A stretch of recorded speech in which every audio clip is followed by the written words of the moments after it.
150 years later, fortunately, the Union remains intact.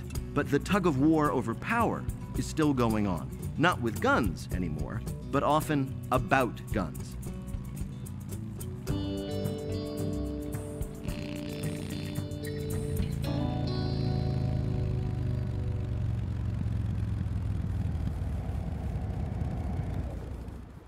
I've come to Missoula, Montana to talk to Gary Marbut.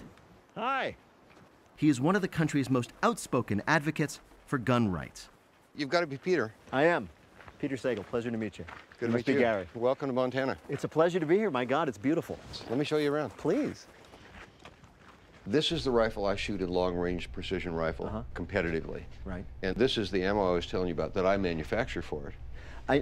I say this as a man who owns like 6 bicycles, but why does a man need so many rifles? Because I live in Montana.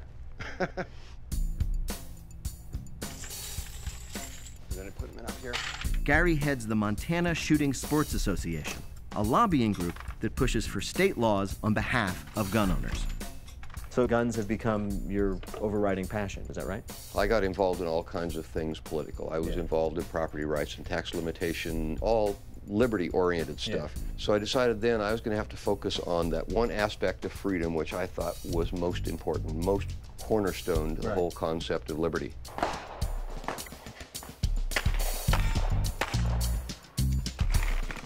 And then with your right thumb, push down and then back. As they say, when in Montana, do as the Montanans do. And apparently, what Montanans do is practice defending themselves from an invasion of cardboard people. First time I've ever done this in my life. Are you ready? I'm ready. Stand by.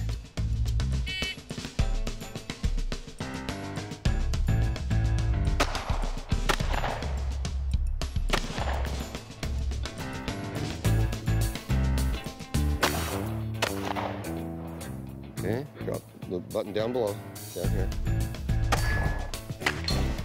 Trigger squeeze, trigger squeeze. There you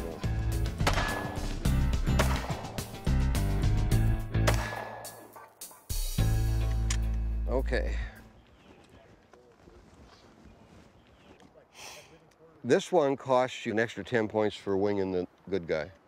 Frankly, they were asking for it. What are they doing out here? This is crazy. People are shooting guns. They shouldn't be standing here. They should be getting down. Exactly. Right? They've seen the right movies, apparently. I don't know. You just told me that, based on your own research, the average gun-owning family in Montana has 27 guns. Yes. So this is a gun owner's paradise, and we are here under the federal Constitution, and everything's fine. So what's the problem? No problem. There's no problem. Life is good. So why are you working so hard to change things? No, I'm working to improve things.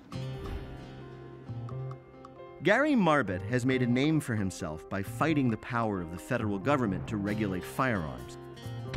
Surprisingly, he's not focusing on the Second Amendment of the Constitution, the right to bear arms.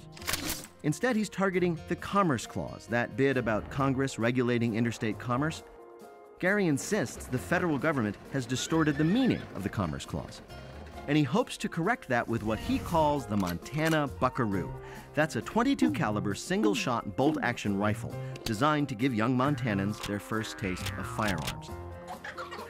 Gary believes that if his Buckaroo rifle is made in Montana and sold only in Montana, never crossing state lines, the federal government has no power to regulate it.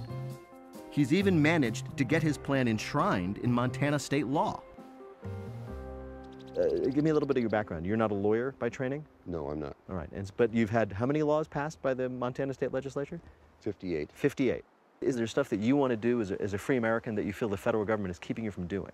Well, we have the right to bear arms, but we can't get them without government permission. And specifically, government permission means to firearms dealers? To manufacture, to distribute, to sell at retail. Yeah. To do any of that stuff, you need federal permission. Yeah. I think the federal government has just grown too big for its britches and has assumed far more authority than has ever been intended. And it's just time to roll some of that authority back and turn many of the things the federal government does over to the states. Why do you think that it's more appropriate for the states to have the power? The state government is much more subject to the will of the people because it's closer to the people. Right. So I think that it is less hazardous to the people's liberties. Right. The states are not mere political subdivisions of the federal government. They are not. It was never intended to be that way. The states were there first. The states were the originators of the federal government. They are the ones that gave it its charter with specific duties and specific restraints. Right. And so I don't think that by some theory or wish you can change that to suddenly make the federal government the master and all the states the servants. Gary Marbut will tell you he's not coming up with a new idea here, that it's the original notion behind the Constitution. And many Americans, including Steve DeAngelo, agree that the federal government should just leave the states alone. In fact, federalism does give the states a lot of freedom to do their own thing.